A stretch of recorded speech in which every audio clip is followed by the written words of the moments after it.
Fala pessoal, tudo bem? Eu fiz uma pesquisa lá no meu Instagram e aí a galera pediu para eu falar sobre capitalismo de compadrio e o livre mercado e como que isso afeta o nosso dia a dia, né? Então, para falar sobre isso, eu tenho que falar um pouco sobre o livre mercado e aí como que surgiu essa ideia da corrente política e tal.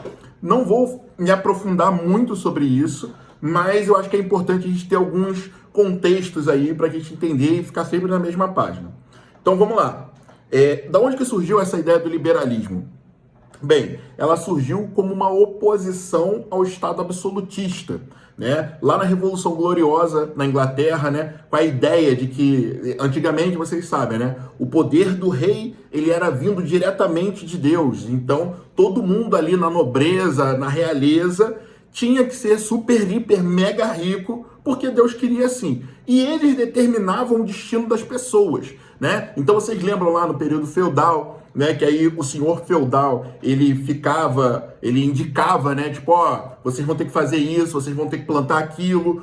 Quando havia um casamento, ele tinha, né, o direito à noite de núpcias, né? Então todas essas coisas foram trazendo aquela revolta social e a partir daí surgiu a ideia do liberalismo, que nada mais é de que a pessoa ela precisa ser dona do próprio destino, tá? É basicamente isso. E aí você tem essa oposição a esse Estado que sempre atua designando o destino das pessoas, falando o que ela tem que fazer, o que ela tem que deixar de fazer.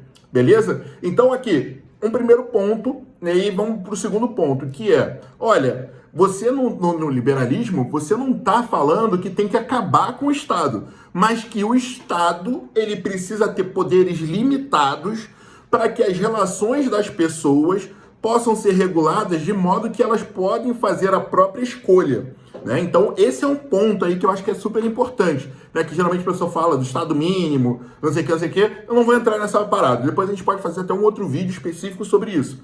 Mas aqui, o principal ponto é, cara, eu quero ter o mínimo para eu poder escolher a minha vida, tá ligado? Então é isso.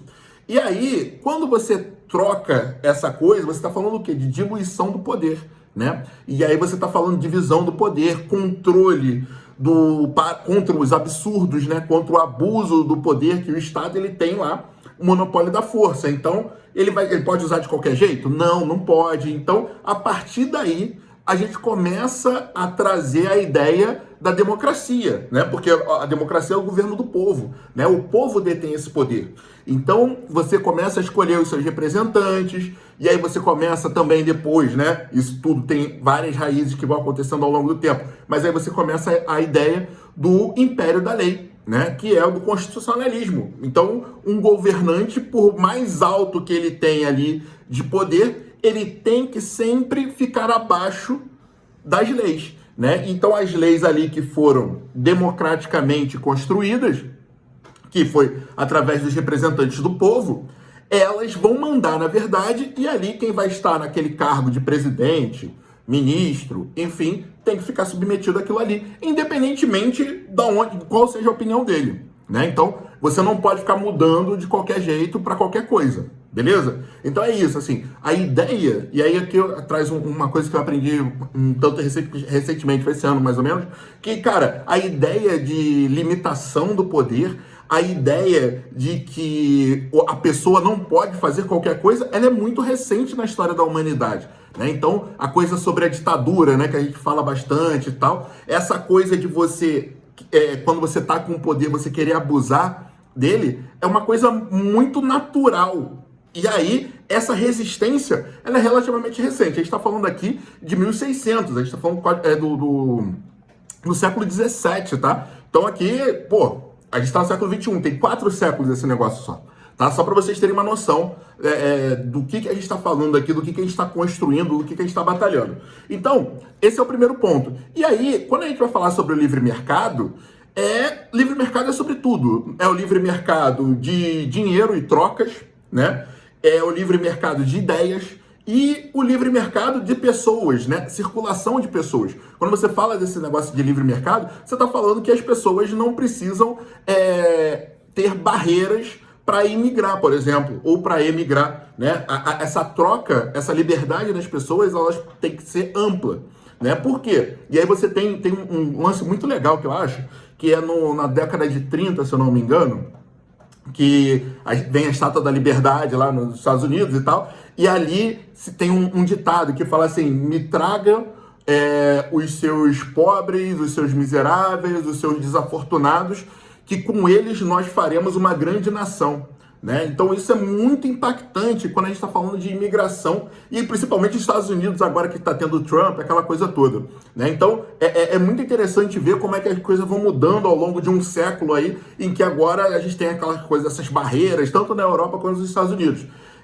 E aí o liberalismo tem essa coisa mais didática na Europa, né? Então você vê como é que essa coisa vai se modificando a partir dali. Mas a ideia é essa: é uma disputa de poder em que ela não pode, esse poder ele não pode ficar concentrado em uma pessoa, porque ela pode fazer tudo o que ela quiser. E a partir daí você começa a trocar diluir esse poder com mais pessoas para que não haja abusos, beleza? Então é isso no primeiro momento. Não é o fim do Estado, é o império da lei, é a livre circulação de ideias, é a livre circulação de comércio, é a livre circulação de pessoas, né? Então a ideia é que eu, Irapuã, eu posso inclusive querer fazer um mau negócio, né? Isso é uma coisa assim que, pô, surreal. Não, mas eu posso querer, tipo, um bagulho assim, eu quero, sei lá, um pedido de desculpa, aí só.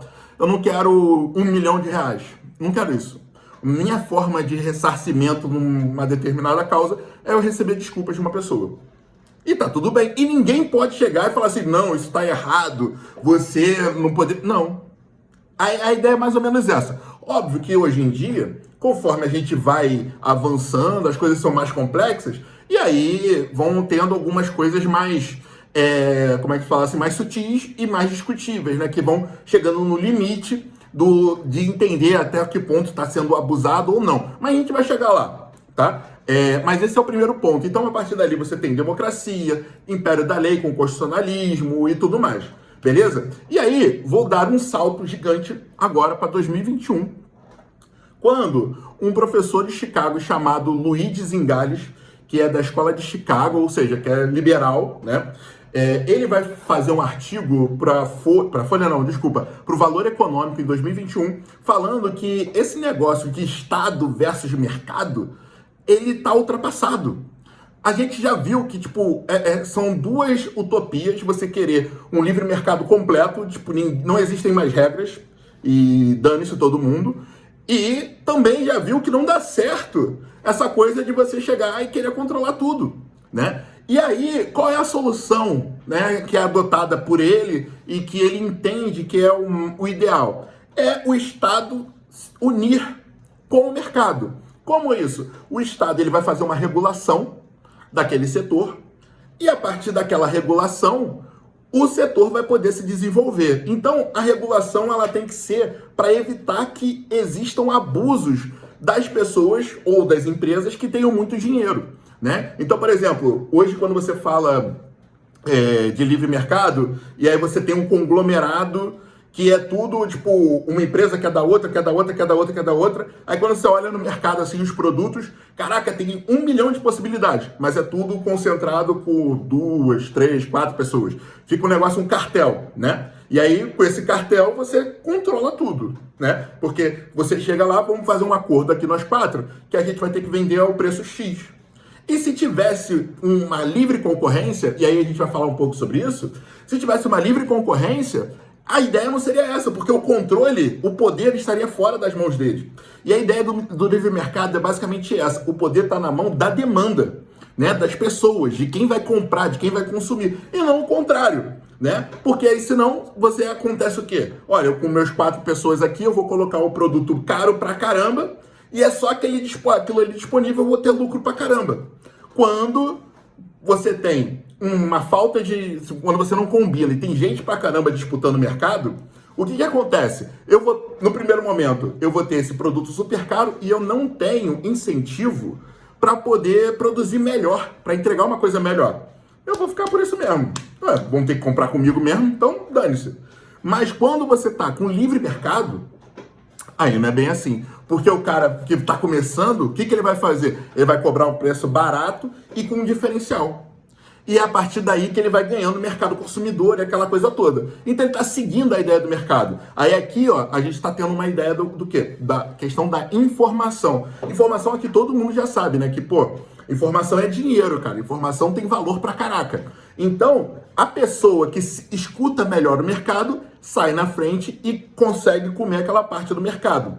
Esse é o principal problema de por que o Estado não pode segurar tudo. Porque o Estado ele é totalmente procedimentado, né? Ele tem que seguir várias leis, ele só pode fazer aquilo que está na lei e tal, tem que passar por vários setores. Então você imagina, por exemplo, eu, Irapuã, abrir um negócio, não sei sobre o quê, mas um determinado produto. E aí eu vou fazer uma pesquisa de mercado. Cara, aquilo que eu ouvir e que eu pegar, eu mesmo vou produzir e vou oferecer. Ou seja, é comigo mesmo. No Estado, você tem o atendimento, aí do atendimento passa para o chefe, aí do chefe passa para não sei aonde, até chegar no órgão competente que vai poder falar assim, agora vamos fazer isso. E aí você tem toda uma escadinha de novo. Já entenderam como é que é esse lance? Porque aí quando você chegar aqui de novo, a informação já é outra. A fotografia já é outra. Entendeu? Então esse é o primeiro ponto, esse é um outro ponto, assim, que eu acho que é super importante, de por que o Estado não pode ficar segurando tudo, tá ligado? O Estado, ele tem que chegar e regular. Pra quê? Pra que não haja esse tipo de abuso, o cartel, o monopólio, essas coisas. Porque aí você não tá tendo o livre mercado, né? Você não tá deixando a galera entrar pra disputar. Você tá segurando. E aí, ó, é tudo comigo mesmo, eu vou controlar a qualidade, eu vou controlar o preço e o resto que se dane. E aí, isso não é legal pra ninguém. Beleza? E aí você tem essa ideia, né, de que não pode ser Estado versus mercado, e sim Estado junto com o mercado. Você tem que fazer uma regulação para evitar esse abuso, ao mesmo tempo que essa regulação ela não pode chegar a tal ponto de tirar a iniciativa das pessoas em fazer coisas disruptivas, né? Porque essa inovação, essa escuta que vai fazer você inventar um bagulho novo e ali você vai ganhar dinheiro em cima daquilo, entendeu? Então, realmente, não é uma coisa fácil, tá? Mas a gente falando aqui de Brasil, a gente está bem longe disso. Porque, na verdade, o que é a regulação? É você dizer quais são as regras do jogo. E, no Brasil, as regras do jogo são terríveis, são terríveis. É o que você fala hoje em dia que a gente tem, que é de insegurança jurídica. A insegurança jurídica, ela é um binômio de clareza das regras do jogo e sedimentação ou consolidação dos julgamentos dos tribunais, beleza? Se você tem 1 milhão de leis em cima daquele setor, primeiro que você não vai ter ideia do que você vai poder fazer sem que haja algum prejuízo. Você pode tomar uma multa, você pode fazer qualquer outra coisa.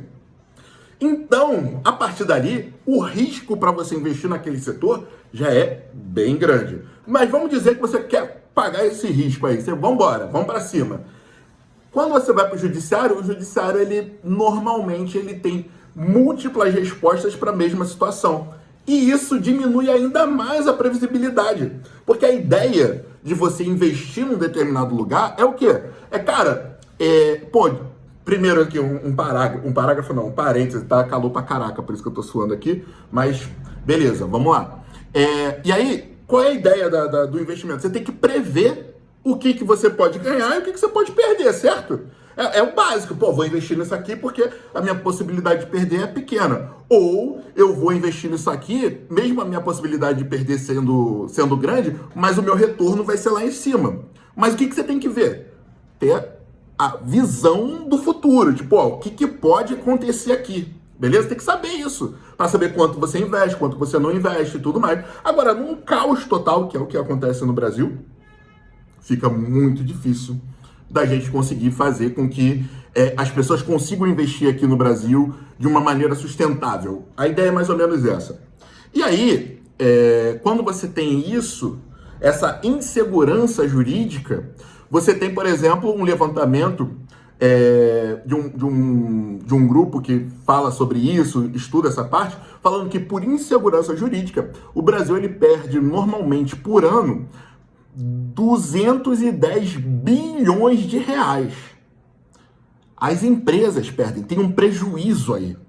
Não é o que deixa de ganhar, é o que já perde. Tá ligado? Então, assim, cara, 210 bilhões de reais é muito dinheiro, pô. Sabe? Então, assim, para vocês terem noção, agora a ideia da emenda parlamentar, que foi segurada no Supremo, era de 4 bi. Né? A gente está falando de 210 bi. O prejuízo com todo esse arcabouço, com essa falta de organização e estrutura para ter mercado aqui no Brasil, um mercado bom e tal, é de 1,7 trilhão de reais. Cara, para vocês terem noção disso, o nosso PIB do último ano, esse negócio tá ficando zoado aqui, para ter noção, foi de 9,9 trilhões. Tá? Então, assim, a gente está falando de quase 20% do PIB a gente perde por conta de falta de estrutura para ter negócios sustentáveis, tá? É isso. E só com insegurança jurídica são 210 bi. Enfim, voltando aqui, para vocês terem essa noção de, tipo, cara, a gente precisa andar, né, uma coisa na outra. E aí você tem essa dificuldade, óbvio, mas aí ninguém disse que a vida é fácil. E aí você tem essa dificuldade no final de você saber até que ponto um Estado tem que regular determinadas coisas. E é a partir daí que a gente trata hoje em dia, tá? Hoje em dia não é muito mais sobre esquerda e direita, não é muito mais sobre isso. É sobre o tamanho da intervenção estatal dentro da economia. E é isso que se discute hoje, se você intervém mais ou menos. E aí, o quanto que essa intervenção que vai impactar no prejuízo do mercado e aí para a circulação de riquezas. Beleza? É esse o ponto. E aí a gente vai para um último ponto com relação à questão do liberalismo, livre mercado e tal, é que esse foi um pensamento lá, começou, né, na verdade, no século XVI, né, com o Locke, depois século XVII, foi século XVII, depois no século XVIII com Adam Smith, né? E aí, mais para cá agora, década de 80, 70, 80, a gente começou a falar um pouco sobre o liberalismo social. E o que é isso, afinal de contas? O liberalismo social, ele fala basicamente o seguinte: olha, as pessoas precisam ter opção de escolha. Mas para que elas tenham uma opção de escolha de verdade, não seja uma coisa, é só a proforma, vamos deixar para lá, vamos deixar cada um a Deus dará, as pessoas precisam ter um mínimo. Olha isso. As pessoas precisam ter um mínimo de dignidade para ter opções para escolher. Porque se ela não tem dignidade, é óbvio que ela vai pegar qualquer coisa. Tá ligado? E aí, isso tem outros tantos desdobramentos, a gente pode falar sobre isso também um outro dia, que é a gente falar um pouco da lógica da escassez, né? Como você vive num tempo muito escasso, o seu cérebro funciona de uma maneira diferente. Então você não tem uma previsão, você não tem um planejamento. Por quê? Porque você está querendo comer, tipo, hoje. A ideia é essa, tá ligado? Então, quando a gente está falando agora no contexto Brasil, né, você tem essa ideia do liberalismo social. E aí que foi trazido aí, muito desenvolvido pelo Melchior, mas tem o Amartya Sen também, que é vencedor do Prêmio Nobel, se eu não me engano. E, enfim, e aí você tem esse tipo de raciocínio que precisa existir. E aí a gente vai falar agora do tal do capitalismo de compadrio. Que diabo é isso? Capitalismo é esse sistema, né, que foi definido por Marx lá, né, que nunca se utilizou a ideia do capitalismo no meio liberal, sempre se falou a respeito do livre mercado, tá? Mas aí o capitalismo é esse meio de produção e tudo mais, que é o que a gente vive, só que a gente não vive dentro da ideia do livre mercado. No Brasil, você sente isso, você vê isso no dia a dia, é o capitalismo de compadrio. O que é o compadrio? É o compadre. É você ser amigo do rei, ser amigo da autoridade competente para regular aquele lugar, entendeu? Então, quando isso acontece, o que rola? Olha, se eu sou amigo do cara que regula isso aqui, eu, obviamente, o que eu vou fazer? Eu vou falar com ele para que aquele setor ali em que eu atue, ninguém mais entre. E eu possa ir comendo todo mundo. E ainda que eu possa ter alguns benefícios do governo para que eu não tenha tantos custos assim. E você tem isso desde sempre aqui no Brasil. Você tem, pelo menos desde a década de 40, 50, o governo dando dinheiro para a indústria automobilística porque precisa haver uma produção nacional, porque precisa resguardar os empregos, todas essas coisas. E aí, mas o que acontece com isso? Se você coloca uma barreira em torno daquele setor, o que acontece? Só quem está dentro continua crescendo, continua fazendo os valores, né, e a qualidade lá embaixo. Por quê? Eu não preciso ficar concorrendo, então eu não vou investir em inovação e nem vou ficar barateando nada. A ideia é essa. E aí você tem um problema gigantesco que as pessoas não entram, e aí com esse valor você vai comprar um carro. Vamos ficar aqui no coisa do carro, depois a gente parte para outras coisas. Você compra o carro caro e ruim. Não à toa, o Brasil é um dos países que o carro é sempre pior e mais caro.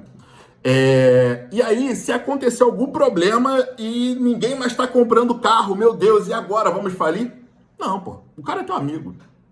O cara vai chegar e vai falar assim, eu vou injetar tantos milhões, tantos bilhões para manter a indústria nacional ativa. Por quê? Porque senão vai gerar um monte de desemprego. Nananana. Qual é o problema disso? Se você anda sempre com a muleta do governo, você não precisa ficar investindo em mais coisas. Porque a ideia do livre mercado é justamente essa. Olha, você vai se manter no mercado na medida em que você continua agradando. Agora, se eu não preciso mais ouvir o mercado consumidor, meu irmão, tudo é festa. E aí você tem, a cada ano, a cada 10 anos, mais ou menos, sei lá, 5 anos, você tem um novo investimento na indústria automobilística nacional. E isso é a cara do Brasil.